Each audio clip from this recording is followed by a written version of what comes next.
Tom, we're going to talk all things Saint Brigid, and it's only right because she's one of our most glorified saints in such a way that her story is very unique, but it's still a huge tradition here in Ireland, and especially now that we have a bank holiday thanks to her. Yeah, exactly. Yeah. In the last, is it 2 years that we've had the bank holiday? This is our second year with the bank holiday in February, and it's fantastic, like, to see someone like St. Brigid honoured with a public holiday. You know, but what's even more significant as well this year is the 1st of February 2024 is the 1500th anniversary of her death. So it's very significant this year St. Brigid's Day. And there's a lot of events planned up in, particularly around Kildare, which was the church that she founded. People might have seen the news there last Sunday that a relic of her jawbone was brought back from, which had been taken to Portugal and had come back to Ireland in the 1930s, was taken to the parish church in Kildare, and it was put down. There's a beautiful shrine there that it's in, and it's going to be on public display there of an oak. It's kind of like it's encased in kind of like a silver oak tree. It's beautiful. And people will be able to go and visit that in the parish church, like, you know, in the Catholic church in Kildare. And then you also have the Church of Ireland cathedral there as well, which is dedicated to St. Brigid, and that will be on the site of the church that she founded all those centuries ago. So she was a very, very important woman in Ireland's history. And as you say, like, she was so important, she was called Muireann na Gael, the Mary of the Irish. So she was up there now, like, very, very high in people's standing, like, of the saints and of religion as well, that people kept. But I suppose what's interesting about St. Brigid, like, St. Patrick is obviously someone that's there's a lot made of him, like, you know, and there's a lot around him. He's St. Patrick's Day and all that. But like St. Brigid, there's probably no other saint in the Irish kind of psyche that is venerated as much. When you think about the Holy Wells, when you think about the St. Brigid's crosses, the way people weave them, put them up in their houses, you think about, like, the Brigid that people put out, do you know the cloak that put it out in the hedges? Yes, I was going to ask you about that, because that's tonight that we should do it. That's tonight we should be doing that, like when the night before St. Brigid's Day, so it's kind of the 31st of January, and people would put out, like, sometimes people would even just put out a ribbon, or they tie it on maybe a branch of a tree. Like, I do that at home now, you know, and or else people would put out a bit of a cloth, and it would be put up on the hedge, it might be put up on the windowsill.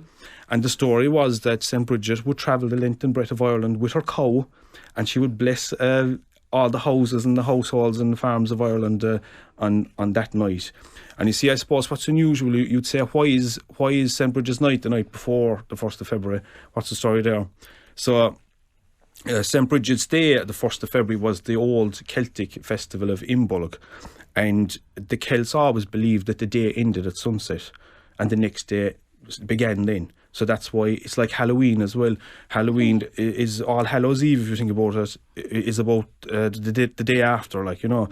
So same at St. Brigid's Day, that the night before is the night when people would make the crosses and they'd be blessed, and that you know, they'd hang them up and they'd make them. There'd be all the rituals around that, like, as well then. So. And Tom, you brought in a selection of crosses. Now, some of them I've never seen before, and the little doll is incredible. So tell me about which ones you have here. Yeah, so everyone will know that's the St. Brigid's cross that everyone would know, the kind of four-legged cross, like, and that would be the symbol of RTE. People would have seen it on TV that way, on the logo for RTE. It appears in lots of other places as well. St. Brigid was associated with midwifery, and on board Altrinich have the St. Brigid's cross as well on their logo.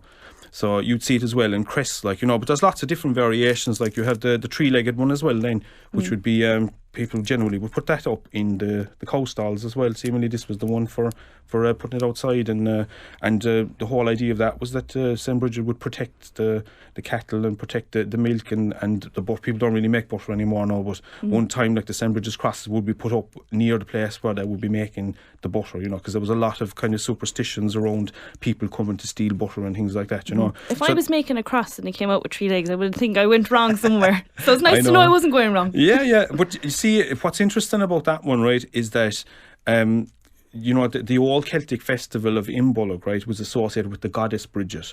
And if you think about, people will be familiar with the tricycle, it's kind of like a triple spiral. And you see, that's very similar to that, like, you know.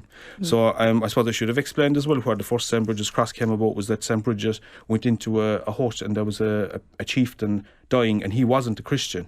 and she was explaining to him about the story about Christ and his teachings and all that, and she put down her hand onto the floor and she picked up a fist of rushes and she fashioned the St. Brigid's cross.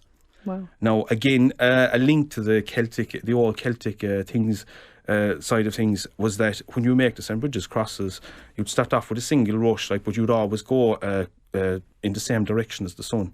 So you'd be adding to 3 o'clock. Let's say if you go to 3 o'clock, then 6 o'clock, let's say, if you were making the cross. You're going around the same direction as the sun would be going in the sky.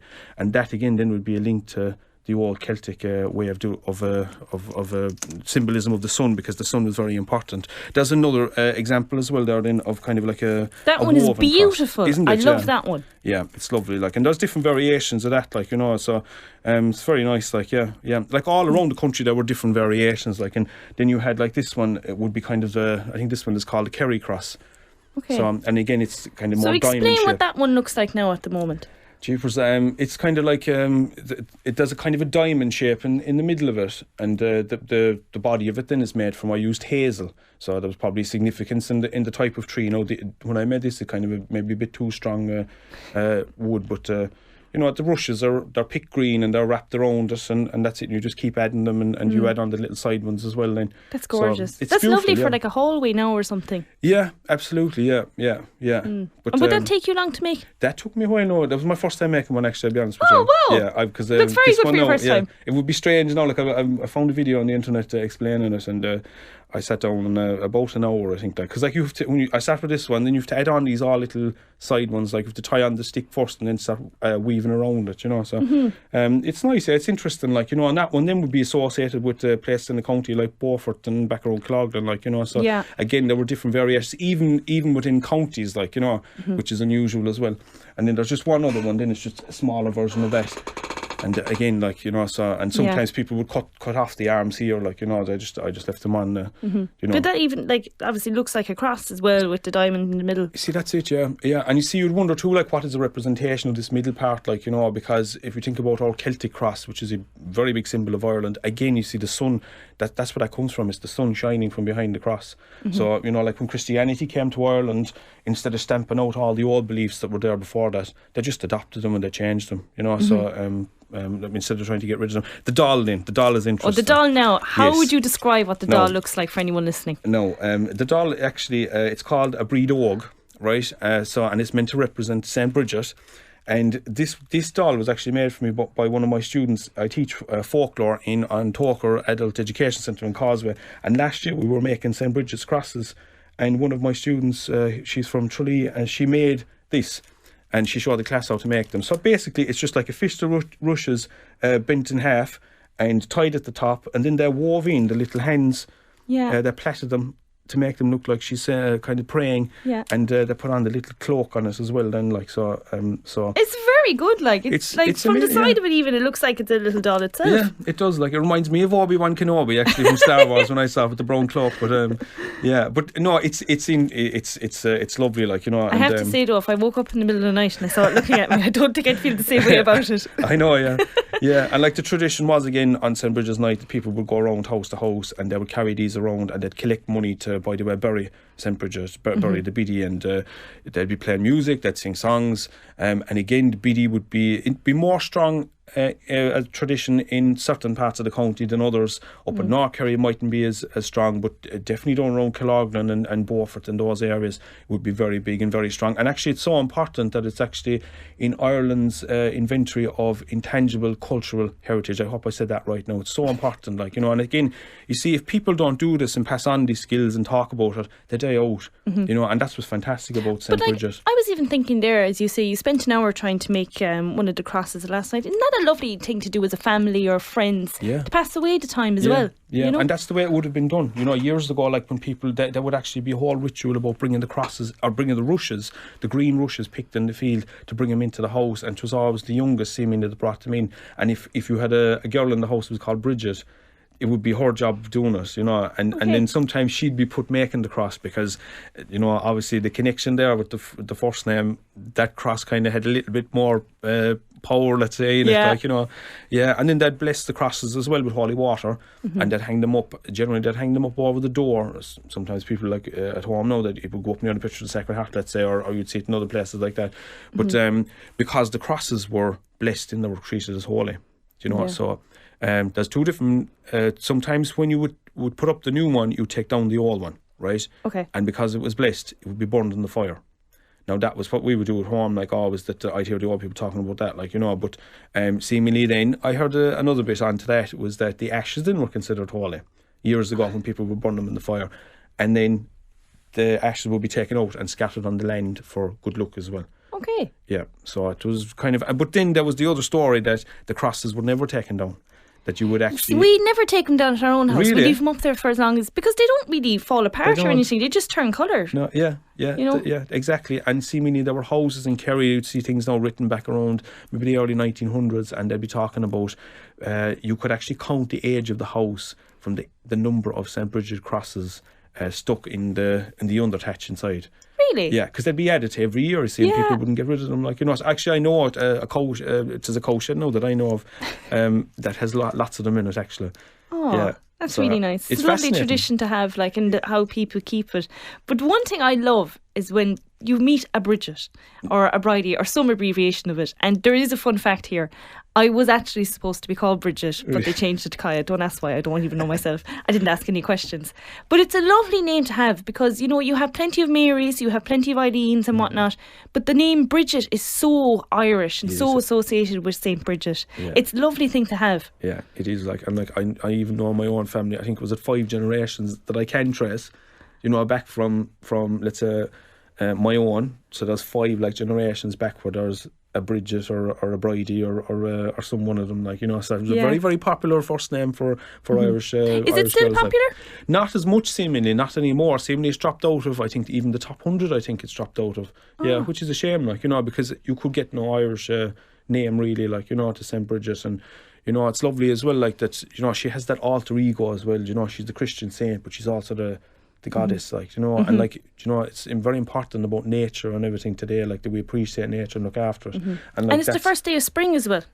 Exactly, it is, yeah, and that, like, her feast day always kind of coincided with that 1st of February, and you know, it was kind of the symbolic start of the farming year. Sometimes farmers even years ago would go out and they'd actually turn the sod in the field, you know, to start the ploughing. By the way, that's all they do that day. Like, should probably be later on they come back and finish the ploughing, but it was that important. And again, the St. Brigid's cross would protect the house from fire. It would protect you know, it would bring good fortune to livestock and the cattle on the farm. Actually, when they'd put them in the cow stalls, they would put them near a door, and sometimes then they would actually drive the cattle underneath in through the door, like, and they'd drive them under the cross so that the blessing kind of would come down on them, like, you know. So so they all get a bit of it at least. Yeah. Okay. So there's a load of connections, like, and they're just the customs. Like, there's lots of places around the county as well that are connected with St. Brigid. So there's something like 5 or 6 holy wells that are connected with St. Brigid. In Kerry, or? In Kerry, yeah. Okay. In Kerry, yeah. And she even the story was that she even came to Kerry. And she stayed in Kerry. She came to visit St. Erc. There's very old manuscripts called they're kind of, there's a few of them. One of them is called the Betu Brigid, and more of them, there's a Latin name in it, and basically means the life of St. Brigid. So these would be very, very old manuscripts written maybe 100 or 200 years after she died. So, but they're around a long, long time. And one of them says anyway that she came to see St. Erc, to visit St. Erc, and St. Erc lived in Kerry Head, and St. Erc would be St. Brendan's foster father. Okay. So there's still a church up back there in at the ruins of a church back in the very end of Kerry Head, where he associated with him, and she stayed there with him. There's a holy well near there called St. Mockadaw's Well, but it was also known as St. Brigid's Well. There's another well on the other side of Kerry Head at Clowndahallen, St. Dahalan's Well, also known as St. Brigid's Well. There's one near the Cashin, just outside Ballyduff. And that's linked to St. Brigid as well. Okay. Seemingly she stopped there, like, you know. Jeez. And there's a few more of them. Then there's one down in Dingle called Tubber Brigid. That's the only one with an Irish name. Yeah, okay. Tubber Brigid. And then there's one as well back around Beaufort near the Dunlow Hotel. It was called Tubber Crease, but also linked as well to St. Brigid. Okay, so there's plenty of them for people to go and visit. Loads of them. And then you've St. Brigid's Parish Church as well then in Dua. So that's the only one in the Diocese of Kerry that's named after St. Brigid. Okay. Yeah, and there's some beautiful stained glass windows, images of the St. Brigid's Cross on it. There's an absolutely beautiful window, St. Bridget, in St. John's Church in Ballybunion. I was there last week, actually. I went in to see it, and it is beautiful. Like, and again, her St. Brigid's Cross is up at the very top of it, like, you know. So the colours of it are just amazing, like, you know. You have a lovely appreciation for it. You know, it's something that maybe we overlook sometimes, but I just think over the last couple of years, you know, I think we've been more educated about who St. Brigid is. A lot of it was when I was in primary school, we learnt a lot, and you kind of forgot a few years later, but it's just becoming more popular to understand who she was, because she was so sacred to our country. Yeah, absolutely. And you see, it's like she represents so many things to so many people. You know, because, like, as I said, you have the Christian saint, but you also have the Celtic goddess. You know, she's a foot and board camps there, like, you know, and there's so much legend, so much folklore, everything about her, you know. And then, like, I think Irish people have a huge appreciation as well as stuff that's handed down to them, you know, and stuff that, like St. Bridget, a lot of the stuff, the origins of it is just lost in the mists of time, and that just adds to the mystery of it and adds to our appreciation of it. Yeah, and the excitement really as well, yeah. Yeah, it is, and like, it's lovely to see, like, children making St. Bridget's crosses, like, in schools, and often a lot of the time they sell and they make money for charity to help other children that are less fortunate or something. It's lovely to see that kind of going on, and like, you're doing two things there, like, you're doing a charitable cause, and you're teaching kids to, you know, appreciate, you know, their own circumstances are better than other ones, and then you're also passing on the traditions as well, and that's lovely as well, because, like, they'll go on and they'll talk about that and they'll remember it, like, you know. And you as well, you know, it's lovely as well this year to see lots of workshops around as well about making St. Bridget's crosses. There's one in Causeway, you were saying how to make them. You might tell us about that. And we're not making crosses, but what we are doing is we're actually going to have a lecture and a talk about St. Brigid, about her life, about the legends, about the folklore, and all her connections to Kerry, and that'll be on Toker Further Education Centre in Causeway on February the 22nd. It's a Thursday night, and it's on at 7:30. Okay. So it's free, but all people have to do to sign up is you have to go to fetchcourses.ie to sign up for it. You know, so it's straightforward, or else contact the centre as well, like, you know. So and, you know, it's just, there's just so many stories about her, and they're fascinating, like, you know. And I suppose I should have mentioned as well about the cloak, like, you know. And people will know the story about St. Bridget's cloak, when she was looking for the site of a church in Kildare, and the chieftain was wouldn't give it to her. And eventually it was agreed anyway that he'd give her the site of whatever her cloak would cover. So she laid down her cloak, and the cloak started to grow, and it extended across acres and acres. So she got the site of her church in Kildare, and she got the Curragh as well, which is known seemingly as St. Bridget's pastures up there. So she got plenty of land for her monastery. Plenty of land. Yeah, that's it, like, you know. So Tom, thank you so much. There's so much that we could sit down and talk about here about St. Brigid, but again, if anyone wants to attend that class, they'll learn plenty there. But hopefully they can get involved with that. But Tom, thanks for your time. No bother, Kaya, thank you.